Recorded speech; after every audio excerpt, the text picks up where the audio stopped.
What I would really like to do is read input from the user. That would make my program so much more flexible if I could do that. So what happens if I wanted to ask the user, hey, what's your name? If I'm going to ask them that question, I should probably wait for a response, and then I need to store their answer somewhere. If I'm going to ask them what their name is, I think a descriptive variable to store it in might be name. And so I am going to create a variable called name, and I'm going to set it equal to, and then I'm going to use input. And input is the command that I am going to use to ask the user what their name is. Whatever I put inside of these parentheses is going to be displayed in a pop-up box. And I want to display a string literal that says, what is your name? I'm going to put a question mark on it because I am polite when asking for people's names. And then just to see what we got, I'm going to print the variable to see if I got anything in it. So when I run the program, I'm going to expect it to pop a box that asks me, what is your name? And there's my box. And then I'm going to put Allison, and when I press OK, I expect it to be stored in the variable called name. Then the very next line of code is going to print whatever it's stored in that variable. So how about if I print, nice to meet you, Allison. And so I need a text field that says nice to meet you, and then comma. I'll comma separate this from nice to meet you, name. Now I put a comma inside of those parentheses, or inside of the double quotes, because I want it to say nice to meet you, comma, name. Let's run it again, and how about if we say George? Nice to meet you, George. I use the comma separator so that I could get that space between the text field and the variable. All right, so let's ask another. I'm going to ask them what their age is and what their middle initial is. If I'm going to ask them for the age, I think age would be a descriptive variable name to put it in. So then I'm going to say input.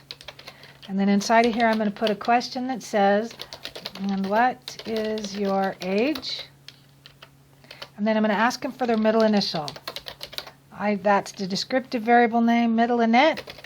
I'll set it equal to input. And inside of here, I'm going to say, and your middle initial. And then I am going to print out something that says, so you are, let me write, this is what the print statement.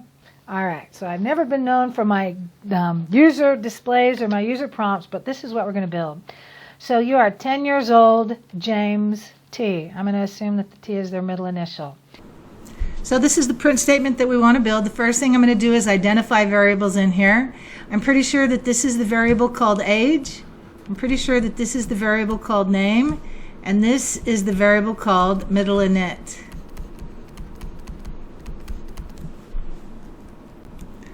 So the next thing I'm going to do is identify everything else. This right here is going to be some kind of a text field. This right here, up to and including that comma, is also going to be some kind of a text field. And so how do I want to, what kind of separator am I going to use between these? How do I want them to display in here? It looks like they are forcing spaces, so I am just going to use comma separators between each one. If I build this print statement, the first thing is going to be a text field that says, so you are, and then I'm pretty sure the next thing is 10. Well, 10 should be their age. So I'm going to comma separate that from the next text field, which is years old. And then I need that comma. I'll comma separate it from their name, comma separated it from their middle initial. So we're going to build that print statement. Let's see what happens. What is your name? I'm going to say James. What is your age? 15. And what is your middle initial? T, as in James T. Kirk. And it says, so you're 15 years old, James T. I'm pretty sure that Kirk is a lot older than that, but we're going to leave it there. So this is the idea that I can prompt the user for information, I can capture it into variables, and then I can use it for whatever I would like to use it for. This also shows the difference between the comma separators in my print statements, and we learn that the plus separator will concatenate two strings together. So now that I have the ability to read input from the user, what I would really like to do is I would like to update my temperature conversion program. I'm going to call this temperature conversion 2.0 because I would really like to ask the user what temperature they would like to convert to make my program a lot more flexible. So I'm going to copy this, paste it into my notepad.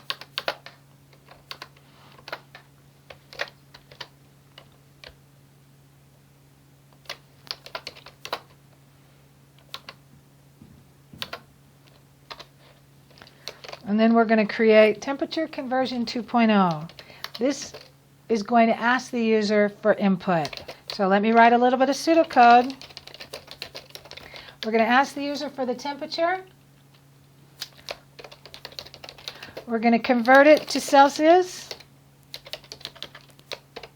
And then we're going to display the results. Once again, I'm going to circle back around and add a little bit more detail, converting it to Celsius. If I can remember what that what the formula is, Celsius is equal to FAR minus 32 multiplied by 5/9. What do I want my results to look like? Well, once again, we're going to say 25 degrees Fahrenheit is 13 degrees Celsius. I know that's not real live numbers. Wrong math, but I'm just trying to write out a print statement so I can build it later. So here we go. This is what I'm going to do. The first thing is I'm going to ask the user for a temperature to convert. So I should probably put the temperature in something called the Fahrenheit variable. So I'm going to say FAR equals input, and then whatever I put inside of here, I'll say something like enter the Fahrenheit temperature to convert. I'm going to be as explicit as possible in my prompts to the user so that I don't have to make them remember things like what is it that you're trying to do. If I say enter the Fahrenheit temperature to convert, it's going to remind them, that's right, I'm doing conversions and I'm converting Fahrenheit to something else. So I'm going to capture that value in FAR. One of the things that I would like to find out is what data type is FAR. If I'm going to do mathematical calculations on it, I'm hoping that it's a floating point. So let's print its type. Let's just see the data type of my Fahrenheit variable. What temperature would you like to convert? I'd like to convert 100 degrees, please. And it tells me that FAR is a string. I can't do math on a string variable.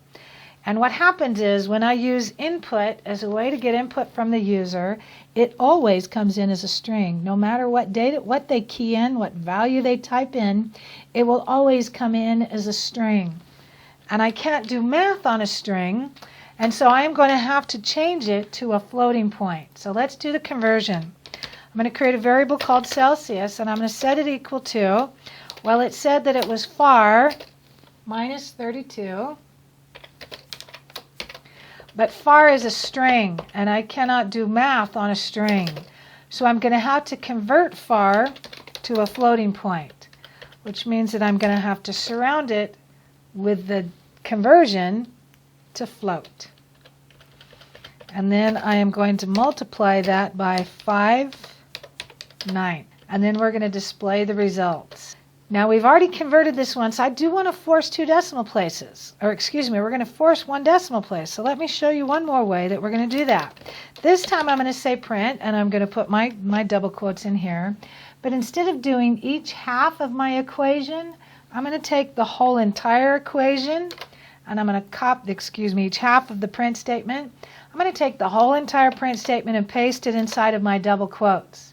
Now remember, 25 is a variable, and I know how to replace a variable with Fahrenheit as a floating point, and I'm going to force 1 decimal place. I did that before. 13 is also supposed to be a variable, so that is supposed to be a floating point variable called Celsius, and I'm also going to force it to 1 decimal place. So now I have a text field where I'm replacing 2 variables. So now I'm going to come to the end of my text field, and I'm going to put that %, because I have to tell the program what I'm replacing it with. But now because I have more than one that I'm trying to replace, I'm going to put inside of parentheses the 2 comma-separated variables. I'm pretty sure the first variable is supposed to be FAR, comma-separated from the second variable, which is supposed to be cell. Makes it a little bit easier to create that print statement, and now I'm going to run it. Well, I'm going to test it with a value that I can do my math on the fly. I'm pretty sure that 100 degrees Fahrenheit, Well, I can't convert that. 32 degrees Fahrenheit should be 0 degrees Celsius. Now it says nan degrees Fahrenheit is 0 degrees Celsius. Nan says not a number. And the problem that it's having is the fact that I told it this is the problem that it's having. And I told it I want to replace it with a variable, and I told it the variable was going to be a floating point. But remember, far is not a floating point. Far is a string. When I read it in as the input, it came in as a string. And so if I want to force it to be a floating point so that I can force the number of decimal places, once again, I'm going to have to surround it by the data type I want to force it to. So I'm going to have to force float to a, far to a float. And if I run it one more time, now when I say 32 degrees Fahrenheit should be 0 degrees Celsius, now because I forced it to a float, it will replace the float. You say to yourself, why didn't I just say that it was going to be a string here? If the data type of the variable that I'm trying to replace is a string, I would have put an S instead of an F. S for string. Well, because I'm trying to force decimal places, and string has different values that go between the percent sign and the S. They're called switches, and each one of the data types has its own switches. I cannot force the number of decimal places in a string variable. That's why I changed it to a float so that I could force decimal places. I'm going to run it again. I'm going to see if 212 converts to 100 degrees Celsius. I'm going to see if a negative 40 converts to a negative 40 degrees Celsius, and it looks like my program is running. This program has got to be worth at least 56 cents in the App Store. I mean, really, it can convert any Fahrenheit temperature to Celsius. This is a program that I'm going to make at least $1.50, $2 on in the App Store. I'll be able to get myself a coffee from 7-Eleven with all the money I'm going to make selling this app to my friends and family. So what I'd like you to do is I would like you to create a simple program. We've been talking about converting your age to dog years. I want you to create a program that prompts the user for their name and age and tells them how old they are in dog years. See if you can get this done, and I want you to test it to make sure that it's giving the right answer. There's nothing more frustrating to me to give this assignment to students only to have them submit something to me that says, if I am 10 years old, it responds with your age in dog years is 35.2. Last time I did a Google search on the calculation to convert human age to dog age, that is not the right answer. So I want you to write this program, practice what we have learned so far, and see if you're getting the right answer. By the way, if I'm 10 years old in human age, I should be 70 years old in dog age.